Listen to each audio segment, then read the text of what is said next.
먼저 내가 예수 그리스도로 말미암아 너희 모든 사람에 관하여 내 하나님께 감사함은 너희 믿음이 온 세상에 전파됨이로다.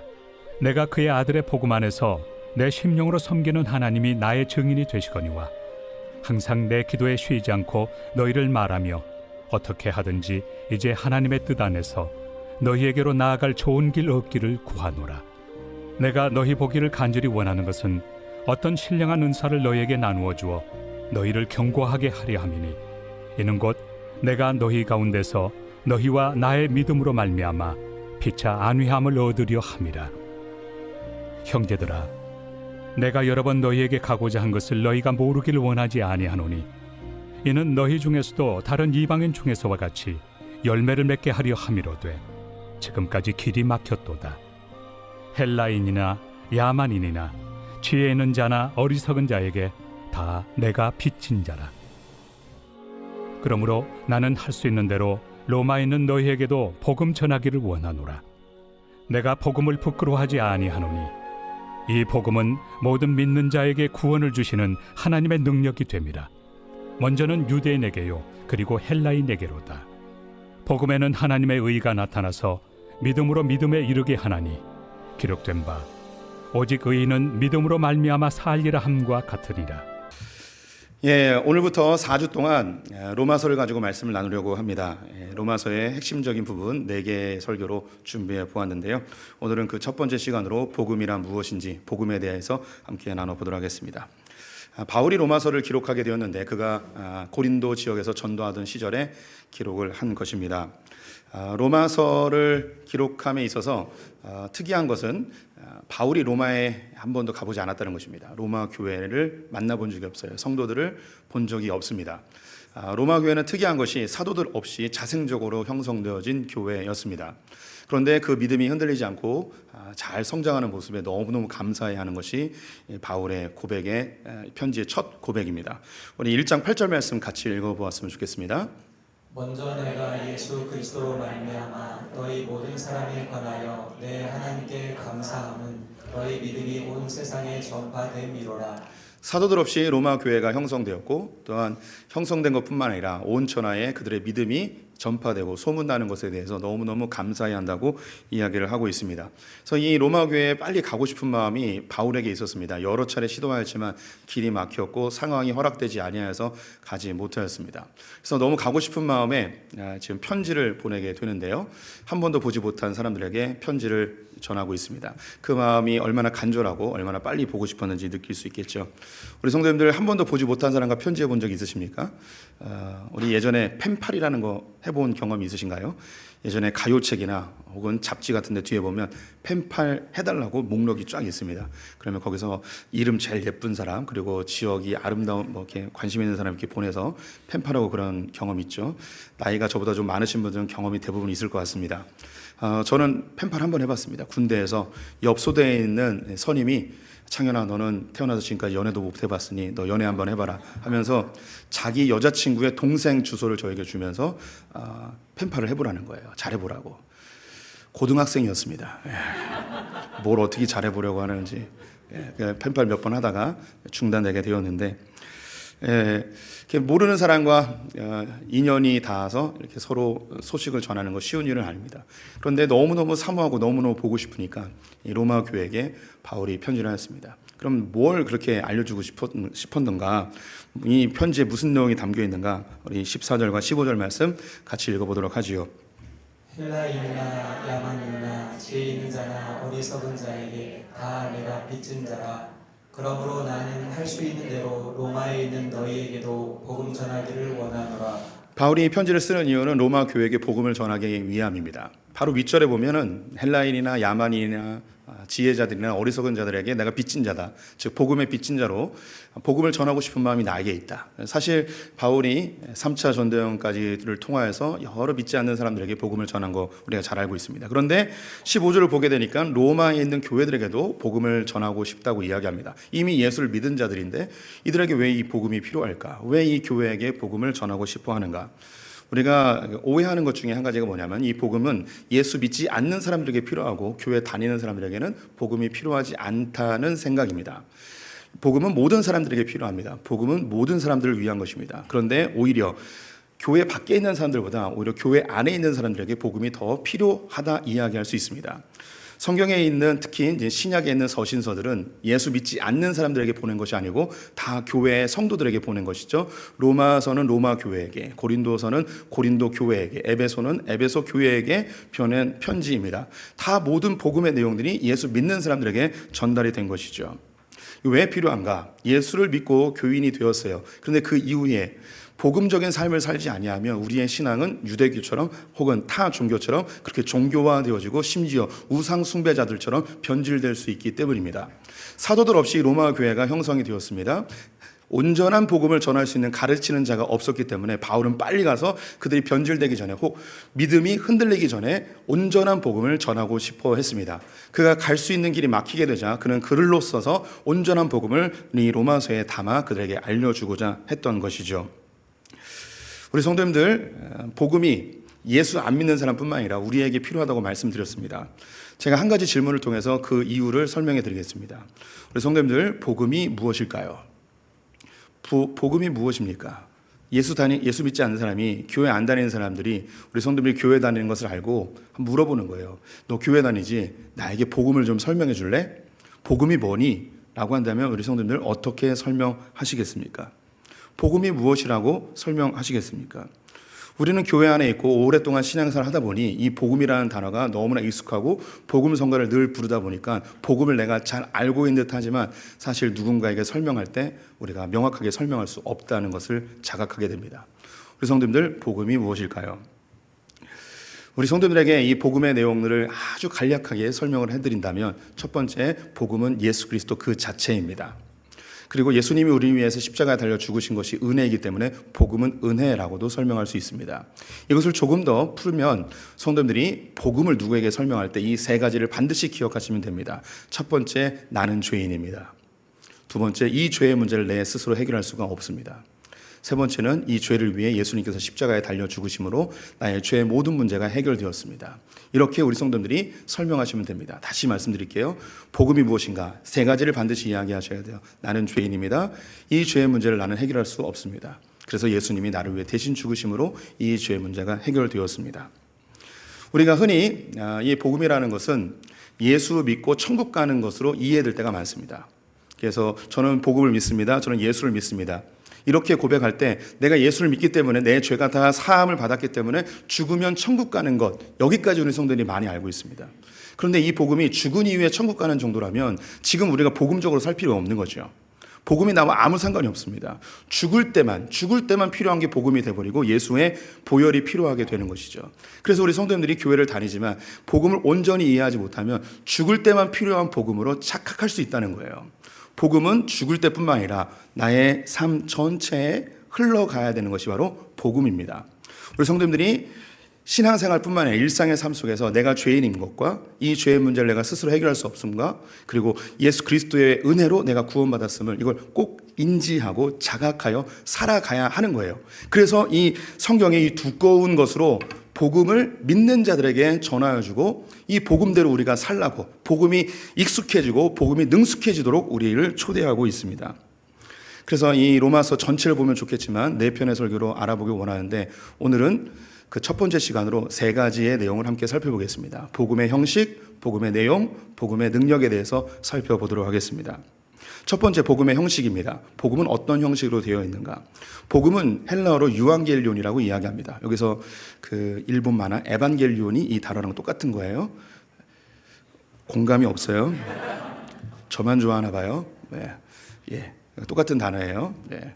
유앙겔리온이라는 단어가 복음입니다. 이것은 기쁜 소식이라는 뜻입니다. 기쁜 소식. 우리는 복음 그러니까 복된 소식으로 많이 이해하죠. 그래서 예수 믿으면 복 받는다. 예수 믿으면 사업 잘 된다. 예수 믿으면 건강해진다. 예수 믿으면 자녀가 잘 된다. 예수 믿으면 부자 된다. 그래서 이 복된 소식, 복음이라는 이야기를 들으면서 복 받는 소식으로 이해하는 경우가 많이 있습니다. 하지만 이 복음은 기쁜 소식입니다. 이 단어는 원래 전쟁에서 사용하던 단어였습니다. 적군과 싸웠을 때 아군이 승리하게 되면 전령이 이 소식을 가지고 오게 되지요. 예전에는 미디어가 발달하지 아니하여서 신문도 없었고 인터넷이나 어떤 라디오나 어떤 텔레비전도 없었습니다. 오직 전령이 가지고 오는 그 소식만을 들어야 했죠. 그래서 전령이 승리의 소식을 가지고 마을마다 방문하며 우리 팀이 이겼습니다. 우리 나라가 이겼습니다. 우리 군대가 승리하였습니다라고 선언을 합니다. 이 소식이 유한겔륜이에요. 그냥 기쁜 소식이죠. 우리 나라가 이겼습니다. 우리 군대가 승리하였습니다. 기쁜 소식이에요. 이것에 대해서 사람들을 설득할 수도 없고 이해시킬 수도 없습니다. 왜냐? 이것은 그냥 소식이기 때문이죠.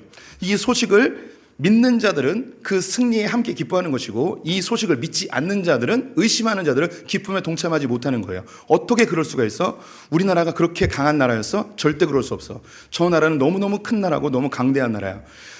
이 전령이 올 때는 우리가 이기는 듯 하였지만 지금쯤은 다 전멸하였을까요? 어떻게 그걸 믿어? 의심하고 믿지 않는 자들, 있을 수 없는 일이야 라고 하는 자들은 그 기쁨에 동참하지 못하는 거죠. 이것은 아무리 설득하고 아무리 이해시키려고 해도 할 수가 없습니다. 왜? 그냥 뉴스니까, 그냥 소식이니까. 복음의 형식은 무엇이냐면 소식입니다. 복음은 뉴스예요. 그럼 반대는 무엇인가? 타 종교의 경험이 있는 분들이 있을 것이고, 우리가 직간접적으로 타 종교를 어느 정도 알고 있습니다. 타 종교에서 구원을 받는 방법, 신을 만나는 방법, 하나님께 가까이 가는 방법에 대해서 타 종교는 어떻게 이야기하는가? 좋은 조언을 합니다. 신을 만나고 싶습니까? 구원받고 싶으십니까? 하나님을 경험하고 싶으십니까? 그러면 이것저것을 해 보십시오. 고행을 하고 선행을 하고 참선을 하고 다른 사람을 돕고 봉사하고 선행을 하게 되면 구원받을 수 있습니다. 신을 만날 수 있습니다. 신에게 가까이 갈 수 있습니다. 조언을 하죠. 그것이 나쁜 게 아니에요. 사람 죽이고 사람을 패라는 나쁜 조언이 아니죠. 좋은 조언이에요. 그런데 우리 성도님들 보십시오. 타 종교, 모든 종교들은 신을 만나거나 구원에 대해서 이야기할 때 조언을 합니다. 하지만 복음은 조언하지 않습니다. 복음은 소식을 전합니다. 뉴스를 선포하죠. 우리 성도님들, 사람이 만약에 이 성경을 쓰거나 사람이 기독교를 만들었다면, 이 기독교라는 종교를 만들었다면 사람이 생각하는 범주에서 벗어나기가 어렵습니다. 그런데 모든 종교들은 구원의 방편과 신을 만날 때 좋은 조언을 할 뿐 어떠한 강력한 소식을 전하지 못합니다. 그런데 기독교만큼은 강력한 소식을 그냥 선포하죠. 그 어떤 조언도 하지 않습니다. 너희들은 죄인이고 너희들은 그 죄를 그 누구도 해결할 수 없으며 이 죄를 해결할 수 있는 유일한 방법은 예수 그리스도의 십자가밖에 없다. 그리고 예수 그리스도가 이미 십자가에서 승리함으로 너희의 모든 죄는 도말되어졌다. 그냥 소식이에요. 끝! 없어요. 그 어떤 조언도 하지 않아요. 착하게 살아라, 선행을 해라, 교회 봉사 열심히 해라, 그러면 네가 구원을 받을 것이고 하나님을 만날 것이다. 어떤 조언도 하지 않습니다. 왜? 복음은 좋은 조언이 아니고 기쁜 소식이기 때문입니다. 우리 성도님들이 신앙생활을 하게 되면 가끔 그런 질문을 받게 돼요.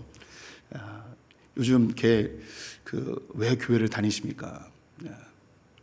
교회 다니는 이유가 뭡니까? 자기에게 얘기를 좀 해달라고. 왜 교회 다니는지. 우리 성도님들은 왜 교회를 다니시나요? 어떤 이유에서? 혹은 기독교의 본질이 무엇일까요? 교회를 다니면 무슨 유익이 있습니까? 때로는 이런 분들이 있어요. 교회 다니면 착해진다고, 선행도 하고, 그런 이야기를 하는 분들도 있습니다. 좀 기독교의 본질이 무엇이냐, 기독교를 왜 다니느냐, 좀 어려운 질문일까요? 그럼 좀 쉬운 질문으로 바꿔볼게요. 요즘 교회 잘 다니세요? 옛날에 교회 열심히 다니시는 것 같은데 요즘 왜 교회 잘 안 가세요?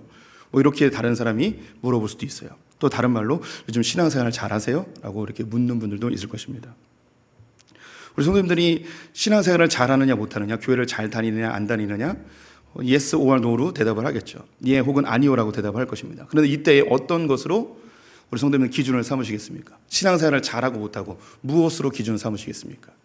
교회 생활을 잘하는지 못하는지 무엇으로 기준을 삼으시겠습니까? 우리는 보통 어떻게 기준을 삼냐면 교회를 빠지지 않고 열심히 다니면 교회 생활 잘한다고 이야기하고, 교회 봉사 열심히 하고 헌신 많이 하고 그러면 신앙생활을 잘하고 있다고 그렇게 이야기를 합니다. 여기서 성도님들만 보세요. 우리가 무엇인가 하고 있는 것으로 조건을 가지고 내가 하고 있는 것으로 신앙생활을 잘하고 있다 못하고 있다를 평가를 합니다.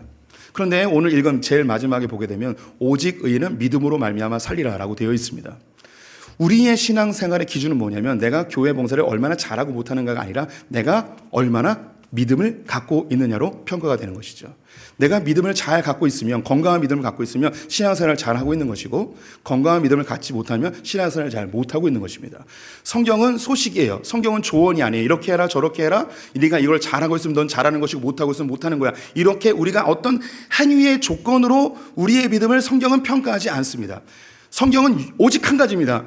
예수 그리스도가 우리의 모든 죄악을 도말하셨다는 이 소식에 대하여 너는 믿느냐 믿지 않느냐, 이걸 믿는 것은 좋은 신앙이고 믿지 않는 것은 부족한 신앙이라고 이야기하는 거예요. 우리 성도님들이 마음으로 믿어 의에 이르고 입으로 시인하여 구원에 이른다고 하였습니다. 우리 성도님들께서 예수 그리스도의 십자가의 죽음이 100%다 믿어지지 않을 수도 있어요. 그런데 우리 안에 겨자씨만한 믿음이 있을지라도 이것을 아멘으로 화답한다면 우리는 신앙생활을 잘하고 있는 거예요. 왜? 우리의 신앙생활의 기준은 무엇을 하고 안 하고가 아니라 내가 어떤 믿음을 갖고 있느냐는 거죠. 우리 성도님들이 죄인임을 믿으십니까? 네. 근데 왜 이렇게 고집이 세요? 죄인이라면서. 죄인이면 자기가 틀렸다고 인정해야 될 거 아니에요. 우리 성도님들은 내 자신을 내 스스로 바꿀 수 없음을 고백하십니까? 근데 왜 내가 지금까지 이렇게 사는 거 내가 잘났다고 그렇게 교만하신가요? 나를 바꿀 수 있는 분이 오직 예수 그리스도밖에 없음을 인정하십니까? 나의 나된 것이 주님의 은혜임을 고백하십니까? 아멘으로 고백하면서 왜 안 바뀌는 저 사람 그렇게 정죄하고 판단하십니까? 아무도 없어요. 쳐다보지 마세요.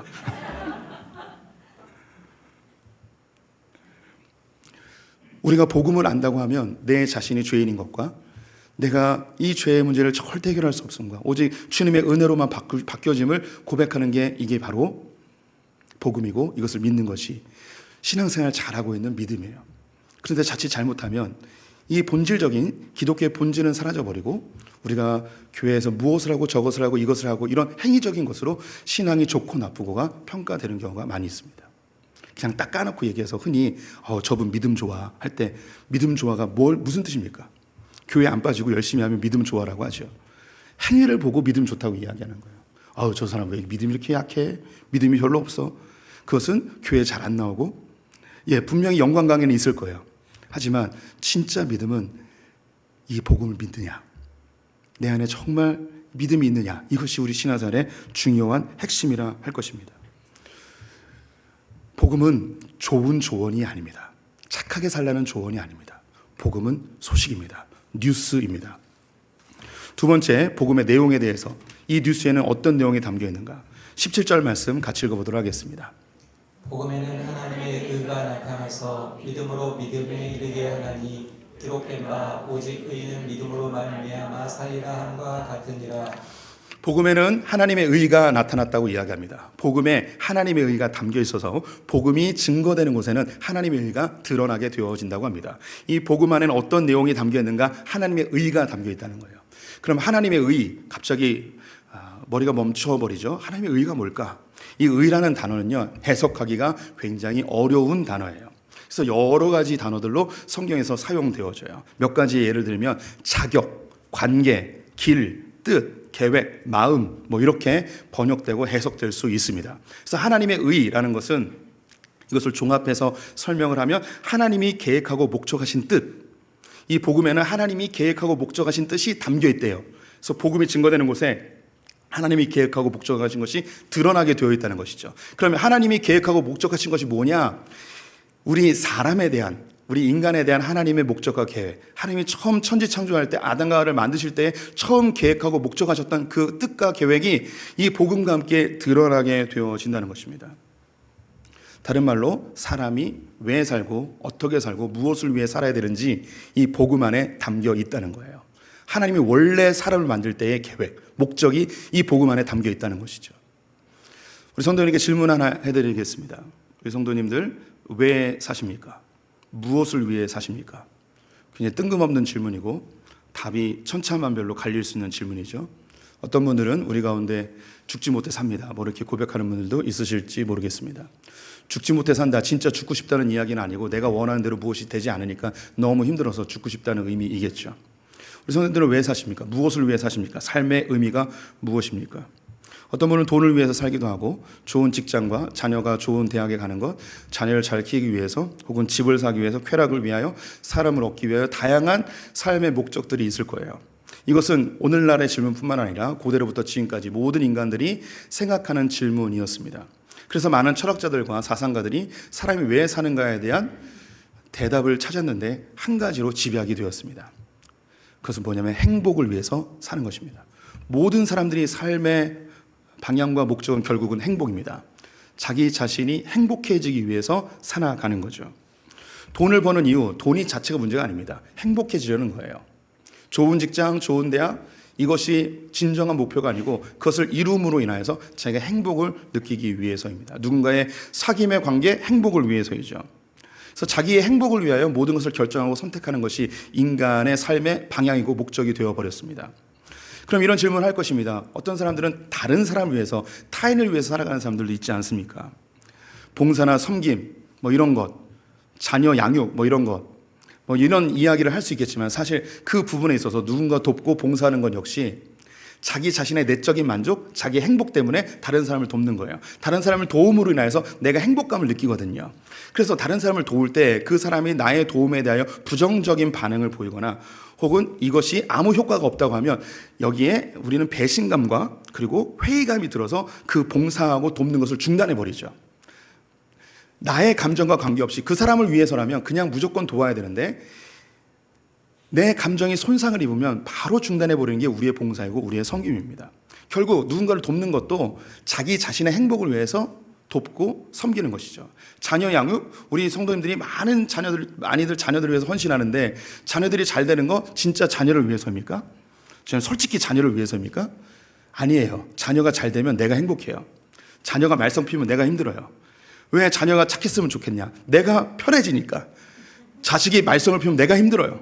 그래서 결국 다 너를 위해 하는 얘기 아니에요. 나를 위해 하는 거예요.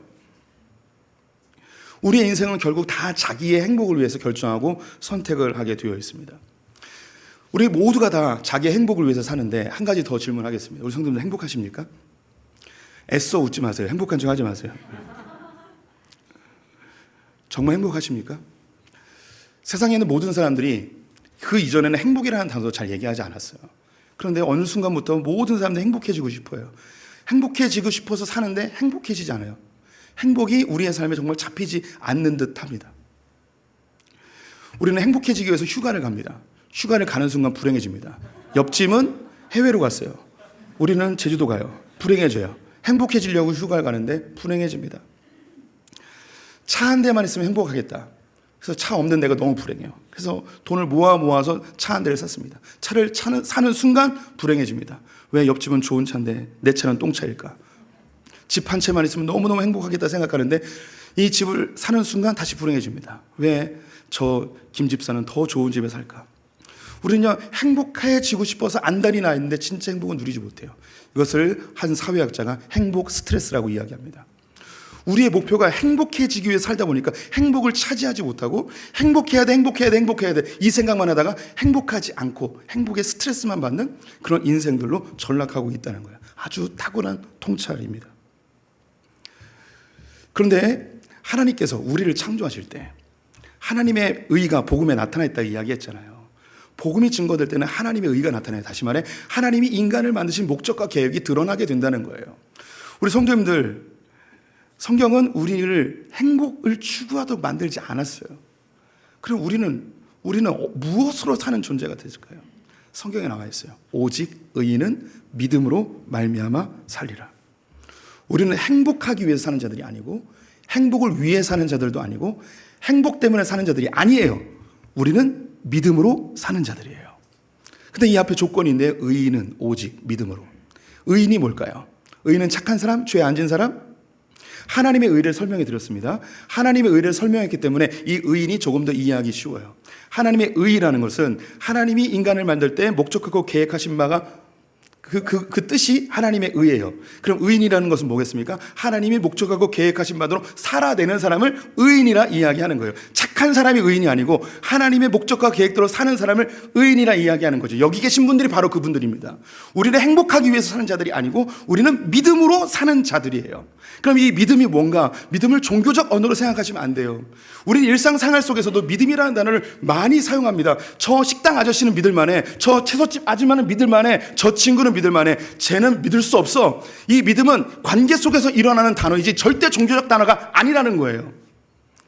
믿습니다. 이게 믿음은 좋은 게 아니고 믿음이라는 것은 관계 속에서 자연스럽게 성장되는 것이죠. 그렇다면 오직 의인은 믿음으로 말미암아 살리라. 뭘 믿는 걸까요? 어떤 관계 속에서 일어나는 단어일까요? 하나님입니다. 의인은 하나님과의 관계를 추구하며 살아가는 자들이에요.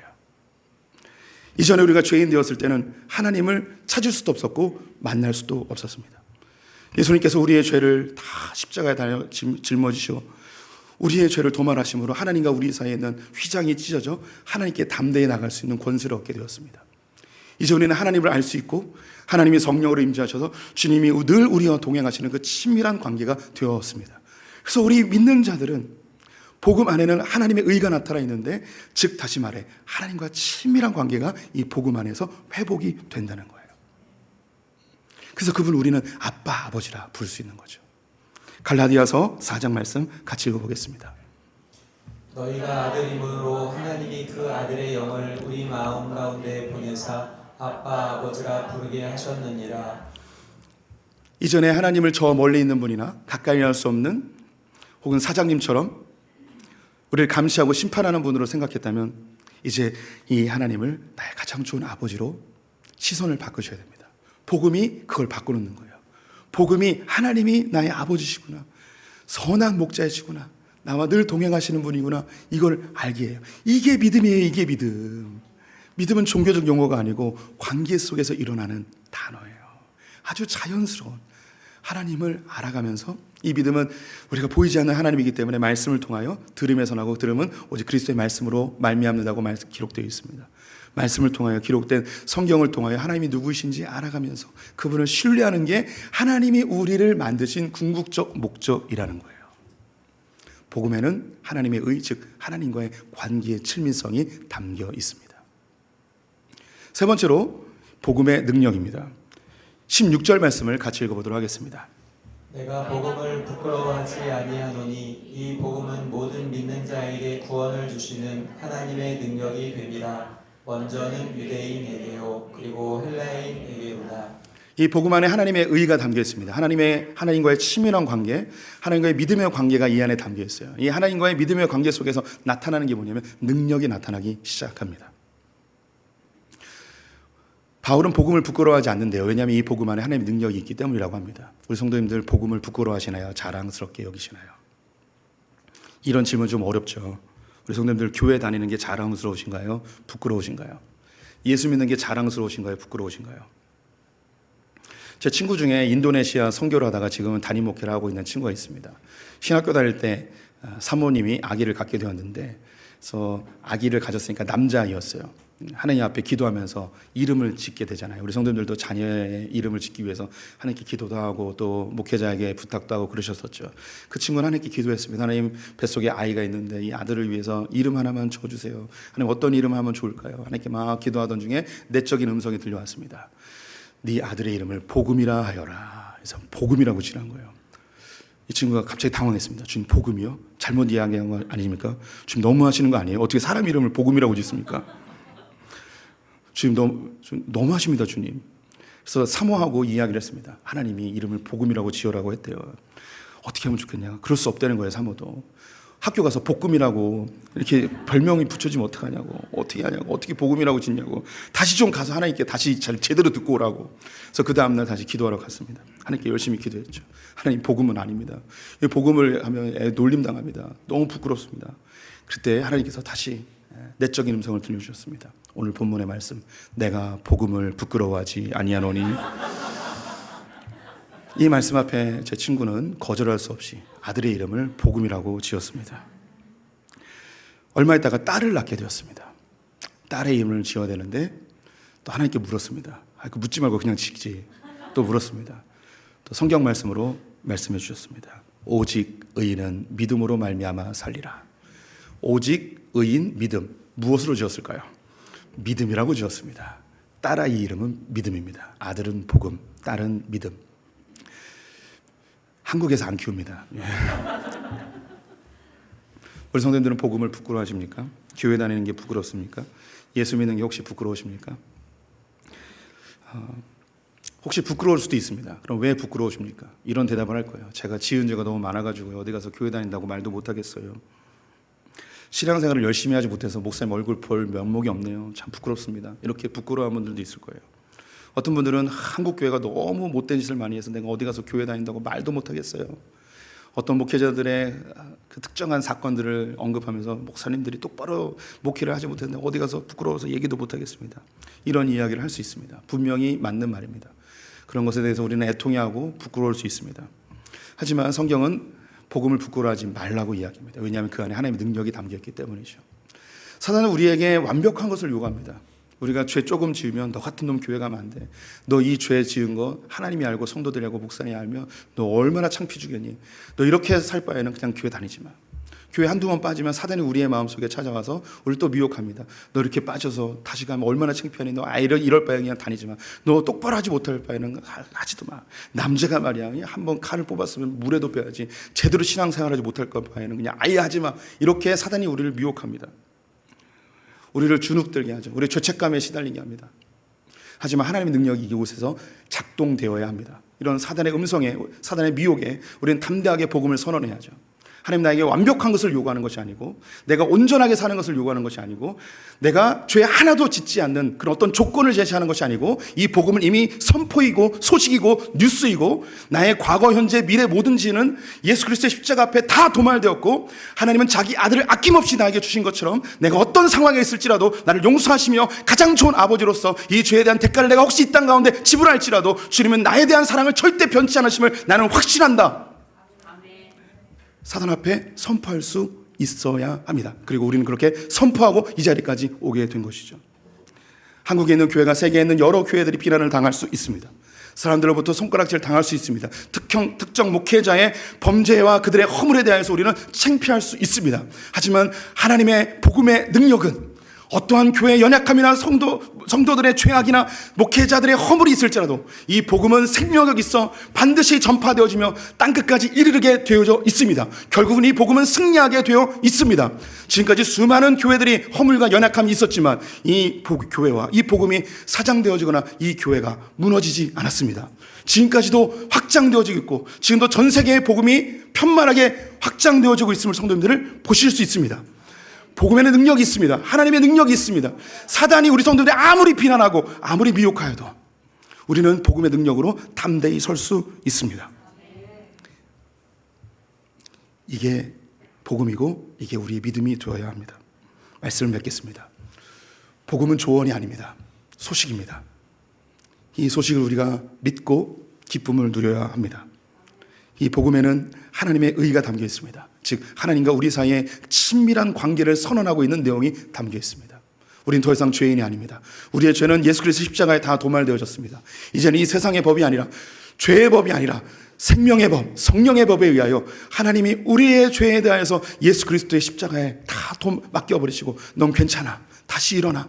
나의 능력으로, 성령의 능력으로, 말씀의 능력으로, 복음의 능력으로 다시 일어나.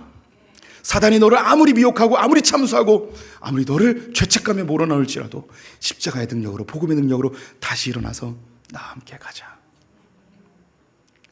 한 가지만 다시 말씀드리겠습니다. 하나님은 이 복음 안에 우리가 어떻게 사는지 그 조건에 대해서 이야기하지 않으시고 이미 우리에게 선언하셨습니다. 너는 의로워.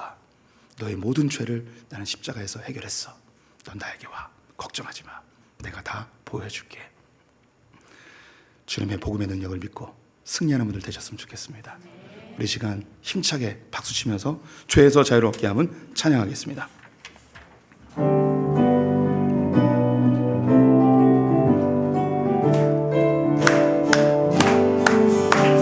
죄에서 자유를 얻게 함은 보혈의 능력 주의 보혈 시험을 이기고 승리하니 참 놀라운 능력이로다. 주의 보혈 능력이 또다. 주의 피 믿으오. 주의 보혈 그 어린 양이 매우 귀중한 피로다. 육체의 정욕을 이기림은 보혈의 능력 주의 보혈 정결한 마음을 얻게 하니 참 놀라운 능력이로다. 주의 보혈 능력이 또다. 주의 피 믿으오. 주의 보혈 그 어린 양의 매우 귀중한 피 눈보다 더 이게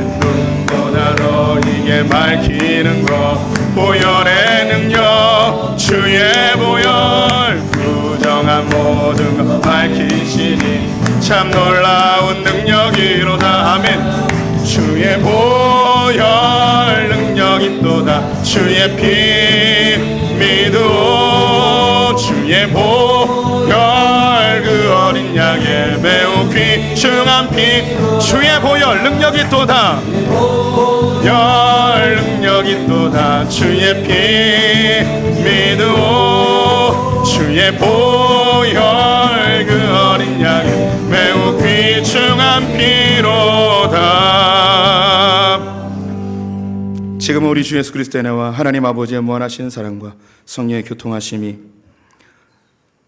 이 복음의 기쁜 소식을 마음으로 믿어 입으로 시인하여 참된 기쁨에 누리길 참여하길 원하는 소풍의 모든 성도들과 하나님과의 친밀한 관계 속에서 이 세상의 어떤 공격과 참소에도 승리하길 원하는 소풍의 모든 성도들 가운데, 우리 자녀들 가운데, 저 북에 있는 형제 자매들과 열방의 선교사님들을 위해 지금부터 영원토록 함께 있을지어다. 아멘.